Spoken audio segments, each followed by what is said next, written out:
Pan India star Prabhas birthday అంటే ఎట్లుండాలి? ఆయనకు ప్రముఖుల బర్త్డే విషెస్తో పాటుగా అభిమానులు కేక్ కటింగ్స్, బ్యానర్లు కట్టి హంగామా చేయడమే కాదు, ఆయన నటిస్తున్న సినిమాల నుంచి వచ్చే అప్డేట్స్తో సోషల్ మీడియా షేక్ అవడం అన్నీ జరగాలే. ప్రభాస్ బర్త్డే మంత్ వచ్చేసింది. October 23 Prabhas birthday.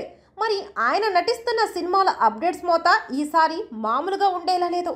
కారణం, ప్రభాస్ నటిస్తున్న 2 సినిమాలు సెట్స్ మీదుంటే మరో 2 సినిమాలు అతి త్వరలోనే సెట్స్ మీదకు వెళ్ళడానికి రెడీగా ఉన్నాయి.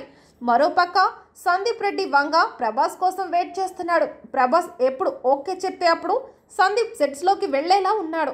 ఇక ప్రస్తుతం రాజాసాబ్ షూటింగ్ ఫుల్ స్వింగ్లో నడుస్తోంది. దర్శకుడు మారుతి ప్రభాస్ బర్త్డేకి బిగ్గెస్ట్ ట్రీట్ని అభిమానుల కోసం రెడీ చేస్తున్నాడు. మరోపక్క హను రాఘవపూడి నుంచి ప్రభాస్ పోస్టర్ పక్కా. ఇక కల్కి 2, సాలార్ 2 నుంచి ఖచ్చితంగా ప్రభాస్ బర్త్డేకి ఆయా దర్శకులు ఏదో ఒక అప్డేట్ సిద్ధం చేయడం ఖాయం. సందీప్ రెడ్డి వంగ ప్రభాస్ పుట్టినరోజుకి స్పిరిట్ నుంచి స్పెషల్ లుక్ వదిలేందుకు రెడీ అవుతున్నట్లుగా తెలుస్తుంది. So pan India star Prabhas birthday అప్డేట్స్తో అక్టోబర్ 23న సోషల్ మీడియా షేక్ అవడం ఖాయం.